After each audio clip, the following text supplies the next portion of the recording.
This was my first year in college, 2001, Old Dominion University in Norfolk, Virginia. And I ran into a friend when we were at a public speaking and debate tournament. I was on the forensics team, and my whole team had come, and most of the team at this tournament had gone out. They went out because, it was the night before, they were going to party, they went drinking, they went clubbing, some of them had brought drugs with them, so they all went out. My parents had taught me never to do anything like that, so I stayed back, and if the whole team went fine, I'm staying by myself. But one other guy stayed behind. And so we decided to room together. We became friends. And his name was David. And as the night progressed, I saw him pull out a Bible. And I thought, all right, another opportunity to take down a Christian. And so I said, David, you realize that book you're reading is horribly corrupt. And he says, well, do care to share? And I said, well, Jesus spoke in Aramaic, right? And then the early church spoke Hebrew. So already whatever they're talking about is a translated version. But then the whole New Testament is written in Greek. So you've got a translation of a translation by the time you get to the New Testament. But not only that, the main Bible, the one that the church used for the longest period of time, was the Vulgate. It was the Latin version. For over 1,000 years they used the Latin version. So you got a translation of a translation of a translation. And then from Latin it went to German, and from German is where it came to English. And that's why you have the ESV, the NIV, the NASB, the who knows what V. You got so many Vs, you don't know which one of them is the Word of God. And David said, Nabeel, let me tell you something. We have in our possession today over 5,500 Greek New Testament manuscripts with which we can reconstruct the entire New Testament. And if we didn't have any of the Greek New Testament manuscripts, we have over 10,000 Latin New Testament manuscripts. If we didn't have any of them, we have 8,000 Coptic Syriac manuscripts. If we didn't have any of them, we've got 36,000 quotations of the New Testament. All of these by themselves are enough to recreate the entire New Testament. And the people who wrote the New Testament were the disciples, and these people were multilingual. They could understand Aramaic, they could understand Greek, they could hear in one and write in another without losing the message whatsoever. I said, David, you're making this stuff up. Because I've talked to so many Christians and not a single one of them has said that before. And he said, try me. Let's do it. Let's study this together. Let's look into these things together. And I said, let's do it. And so we became friends. I mean, from that point on, we did like everything together. I was doing pre-med, he was doing biology. So we signed up for the same classes. We'd make fun of professors together. We would study for tests together. We took chemistry together. I mean, we did everything together. And in that context of friendship, I know he's going to take a bullet for me if the time ever arises, and I would do the same for him. So when he shares the gospel with me, and when he tries to tear down my faith, I know he's doing it because he loves me. And he's trying to provide me with his truth. And when I do the same for him, I try to tear down his faith and give him my own message. It's because I love him. See, in the context of friendship, you can accomplish a lot. You can really challenge one another. So we did. I came to a quick realization that there are 3 things that I would have to investigate if I were going to look into the Christian message. And those 3 things are, number 1, whether Christ is Lord. Number 2, whether he died on the cross. And number 3, whether he rose from the dead. I got this from Romans chapter 10, verse 9, where Paul says, if you confess with your mouth that Jesus is Lord, and you believe in your heart that God raised him, resurrection, from the dead, death on the cross, then you will be saved. Death, deity, resurrection. If Jesus died on the cross for our sins and rose from the dead to prove what he said, which is that he is God, then Christianity is true. And so we started looking into these things. And I came up with a quick conclusion about the New Testament. And by quick, I mean it took me a year. But I figured out that the New Testament is truly accurate to what it originally said.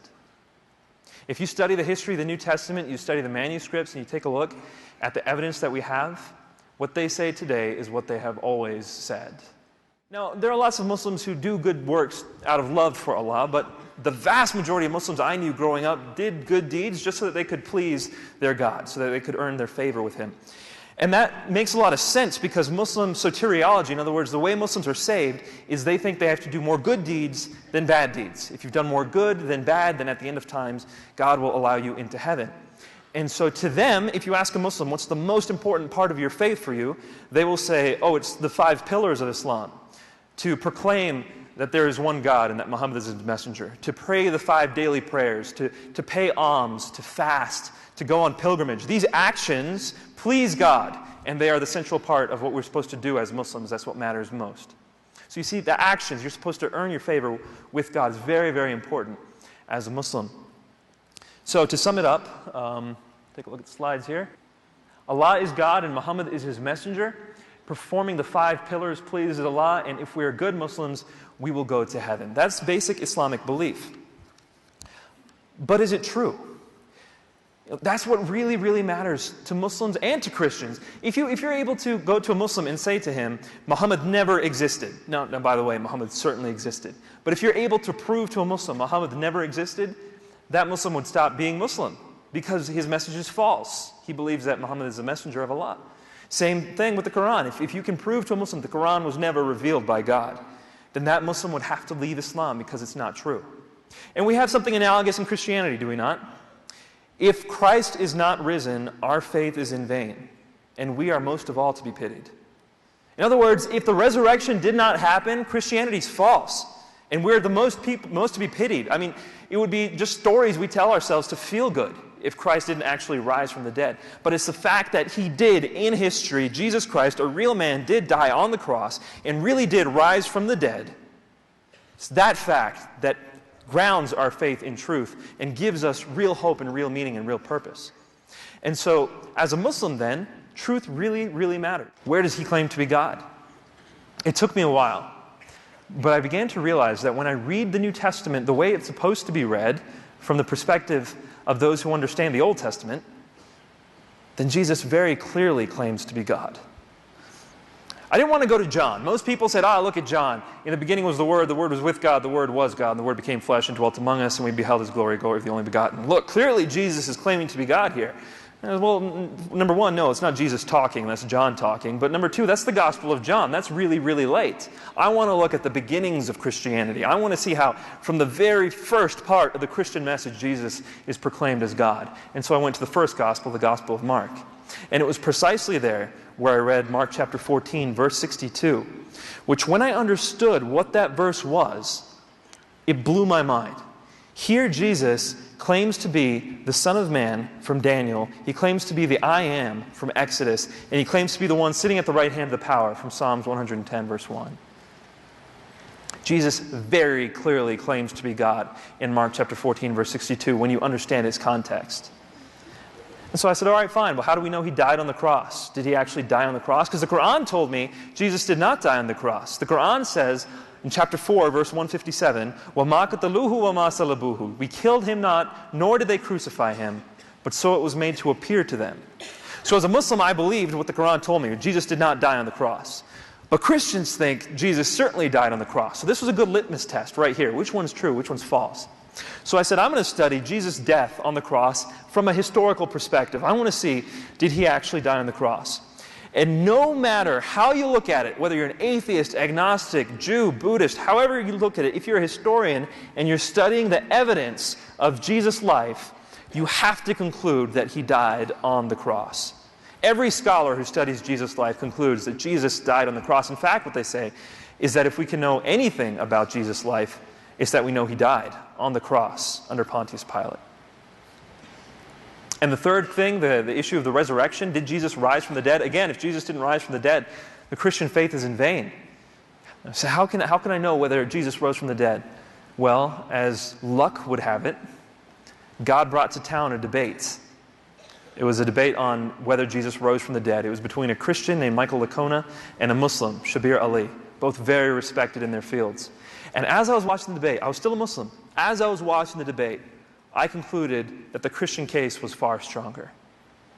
And I'm not the only one who concludes that. The argument that he uses, the minimal facts argument, an atheist by the name of Michael Martin, he's a very well-known atheist philosopher, says that the minimal facts defense for the resurrection is the strongest defense for the resurrection that has ever been provided in history.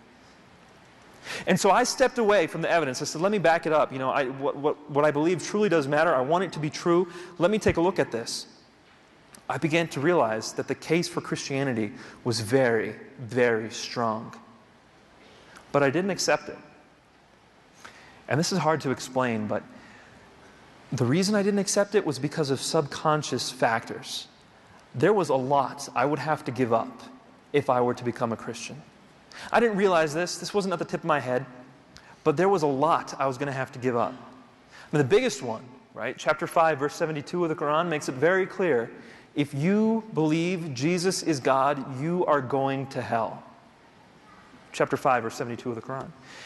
Is classified as the only unforgivable sin. Shirk. Believing someone other than Allah is God. And the example that's given there is Jesus. So if I'm wrong about this, I'm going to hell. Forever. That didn't quite bother me as much as the other two, though. The next one was Muslims, if they leave their Islamic faith, even here in the United States, they are often killed for it. Now, around the world, definitely, all four schools of Sunni thought believe in the law of apostasy, Sunni being one of the major divisions of Islam. All three schools of Shia thought believe in the law of apostasy. Under certain circumstances, you can be killed for leaving your faith. But even here, that very year, 2004, a family in New Jersey was stabbed to death because they accepted Christ and left Islam. But the biggest issue for me was that if I, as the only son in my family, accepted Christ, my family would feel like I had stabbed them in the heart. I mean, my mom and my dad, who loved me so much, who cared for me, who raised me, who gave up everything for me, would feel like I was attacking them. You have to understand, Islam for Muslims is more than just a set of beliefs. It's their identity. And our parents were not just followers of Islam. They lived Islam. Islam was their life, as it was mine. And to leave it would be like betrayal. I didn't realize this. This wasn't something I was consciously thinking. I just looked at the evidence and I said, oh, I'm not convinced. But the thing that was keeping me from being convinced was the cost that I would have to pay, subconsciously. And so I began to pray. And I prayed fervently. And I prayed to God. I said, God, I have come to a point where I realize that I cannot figure out who you are. You have to tell me who you are. And if you will tell me to be a Christian and to follow Jesus, I will follow you. And if you tell me to stay a Muslim, I will follow you. Just give me a vision, give me a dream, give me something so that I know you're telling me what's the truth. And He did. He gave me a vision, and He gave me 3 dreams over the course of a few months. And I can't go into the details today, because you guys got in for free, right? If you paid, I'd give you details. I can't give you details today, but I will tell you this. Through the vision and through the dreams, I realized that I had been given an invitation into heaven, and the only way I could accept that, the only way I could get into heaven is if I accepted that invitation, the gospel message. And that's the only way I would be saved. Otherwise, I would be lost. God made this abundantly clear to me through dreams and visions, as He does with many Muslims around the world, by the way. And it was at that point that I was able to get away from the argumentation, get away from the debates and all that, and just really focus on the message. I couldn't hear the gospel message before this point. It just did not make sense to me. But at this point, when I realized how much was at stake and God was showing me things and I had evidence and I had spiritual guidance, now I heard the message. And the Christian message is this: we have separated ourselves from God, our loving Father, through our sins. Now, as a Muslim, that didn't make any sense to me, because as a Muslim, I believe that if you do bad deeds, you can just do good deeds and you'll kind of cover them up. It'll be taken care of, you know? If you run through one red light, stop at the next one twice, you know? You'll be okay.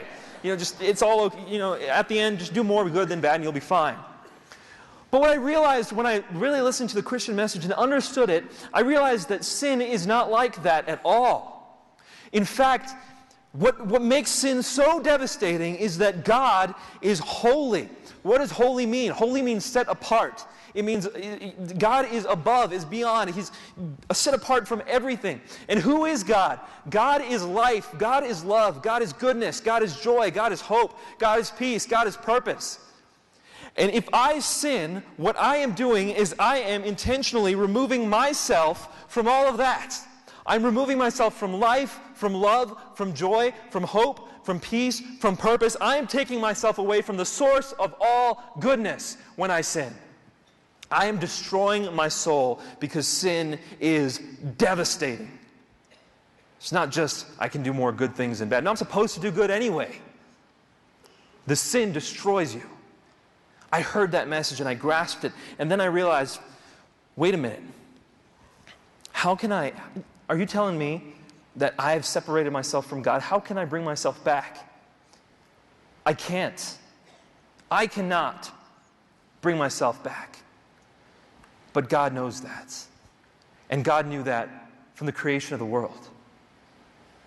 And He loves us so much that He is willing to take my sins. These are the things that I did against Him. These are the things that I did to Him, telling Him I wasn't going to follow Him. These are the things where I put my desires above my Creator's desires. He's willing to take those very things upon Himself because He loves us that much. This doesn't make any sense to the Muslim mind. It took me a long, long time to grasp it. It made no sense. Because I couldn't envision God leaving His throne. God is up there in heaven somewhere being worshipped by angels, surrounded by light and love and bliss, and that's where God is. Why in the world would He come here? He never would come here. He's too majestic for that. But the Christian message tells us that God did not consider His majesty something to grasp, something to hold on to. This is Philippians 2. He did not consider His place, His status, greater than His love for us. Are you telling me that the one who created the expanse of the universe, you guys live in Colorado, you can look up in the sky, you can see the stars bright as day at nighttime. And they're gorgeous, and there are billions of stars out there. You're telling me that the God who made and placed every single one of those in the sky, who knows exactly how long they're going to be there, exactly how long they have been there, exactly how bright their light is, exactly how hot they burn, the God who knows all of those, every single star ever made, from the beginning of the universe till the end, He knows all of them, He placed them there as easily as by thinking about it. That God knew me and created me exactly the way He made me for a reason. And He knew that I would rebel against Him, and yet He entered into this world, into this dirty, filthy, sinful world. Why? That kind of love makes no sense. And then when He came, did He come as a king? Did He come as a prince? Did He come with all kinds of riches? No, He came and was born to 2 kids in a manger and grew up as a carpenter, working with His hands, serving other people, living and becoming friends with fishermen, people who couldn't even make it through school. And those people who He poured Himself into turned around and betrayed Him, one of them with a kiss, so that He would have to go to His death. And what kind of death? You're telling me that our God was willing to suffer death on a cross? What is death on a cross? Is that bad? Yeah. They had invented the most humiliating, painful way to kill someone at exactly the moment in history where God says, yes, that death is still worth it. When they whip you before putting you on the cross, they had determined exactly how to do it so that medically you would be in your most vulnerable state. They took a cat o' nine tails is what it was called, a Roman whip, and they put little leather balls at the end of them, and they'd put metal dumbbells and shards of bone on these leather balls, so that when they hit your skin, the metal dumbbells would cause your blood vessels to vasodilate, bringing more blood to the surface of your skin, so that when the bones would latch into your skin and rip your skin off, you would bleed profusely, and you'd lose all energy. And they do that across your entire body. So that by the time you get to the cross, you have no energy left when they drive nails through your nerves and destroy your hands and your feet. And every time you have to breathe one of your last rattling breaths on the cross, you have to scrape a back that is devoid of skin up and down splintered wood for each breath. God did that? He loves us that much? It's incomprehensible. But we know it's true. We know it's true. The resurrection happened. Jesus claimed to be God, then He died on the cross, and He proved it by rising from the dead. God died on the cross. That God who made the universe suffered that death because he loves us that much. That is the Christian message. That is worth believing. Now, if you ask me, Nabeel, you had a perfect life. You had a family that loves you. You were becoming a doctor. You had a good place in society. Everything was great for you. Was it worth it? Absolutely, it was worth it. I would do it 100 times over again. Today, my mom and dad didn't come to my wedding. Every single time I see a video of a son dancing with his mother at his wedding, I have to think that it was worth it. Every time I see parents lovingly hug their children and say, "We're proud of you," I have to think it was worth it. Because it was worth it. And if I have to die the same kind of death that Christ died in order to proclaim this message of hope to other people who are here, that would be the greatest honor I could ever have.